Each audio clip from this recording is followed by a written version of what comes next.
l'université de Leipzig, Allemagne, 1879. Le professeur Wilhelm Wundt expérimente les perceptions humaines. Wundt affirme que les pensées, la personnalité et le comportement de l'homme ne sont que des réactions chimiques dans le cerveau. Wundt became frustrated with his inability to change behavior because he was dealing with the original, psychology. That's the psyche, that's the soul. He created a new science which was based on man being an animal without a soul, to be trained. Not to be a thinker, but to be trained. Des étudiants venus du monde entier étudièrent Wundt et sa nouvelle définition de l'homme, soit un organisme sans âme. L'état d'esprit qui régnait à cette époque fut résumé par le philosophe allemand Friedrich Nietzsche. Gott ist tot. Gott bleibt tot. Wir haben ihn umgebracht. Le russe Ivan Pavlov, s'appuyant sur les théories de Wundt, expérimenta sur les animaux pour découvrir comment modifier le comportement.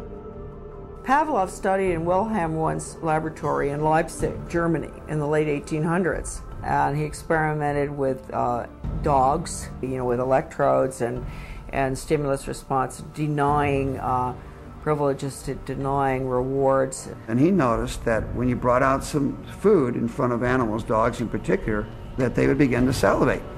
So he'd ring the bell at the same time that he brought the food out, and then eventually, instead of bringing the food out, he just rang the bell, and of course the dogs got all excited. He called that a conditioned reflex. Les premiers cobayes humains de Pavlov étaient des enfants. Il leur perçait des trous dans les joues pour recueillir et mesurer leur salive. Pavlovian conditioning became one of the major foundations of a lot of behavioral science research in the 20th century. L'idée selon laquelle le comportement pouvait être contrôlé par un conditionnement répétitif prit le nom de behaviorisme.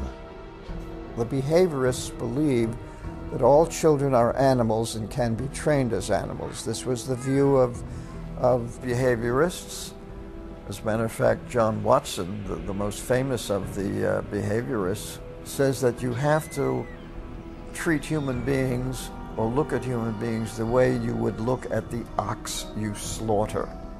See, the behavior is not interested in what's up in your head or your soul because they don't believe there is a soul.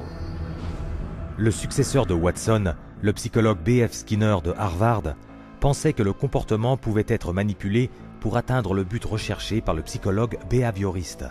Skinner developed what's called operant conditioning, where he was able to demonstrate you can change animal behavior by certain schedules of reinforcement, by giving them rewards at certain times, and then you can teach pigeons to play ping pong, for example, and you can teach rats to run mazes, and you can teach human beings to seek certain economic or societal rewards. Skinner could actually shape new behavior patterns, and this actually was the sort of thing he quite soon became very famous for.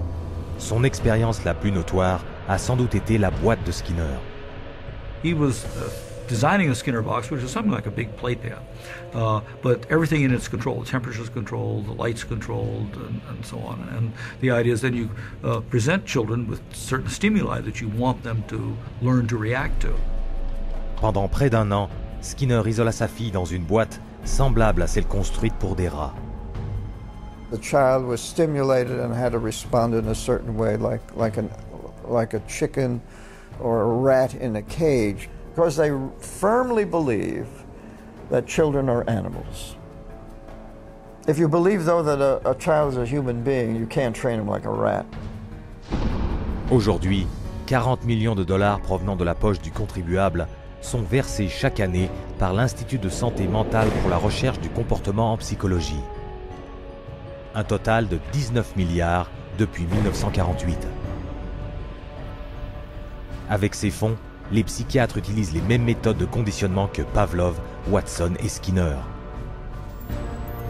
Exemple, une maison de correction où des enfants sont connectés à des batteries de 270 volts et soumis à des secousses électriques selon une procédure appelée thérapie par aversion.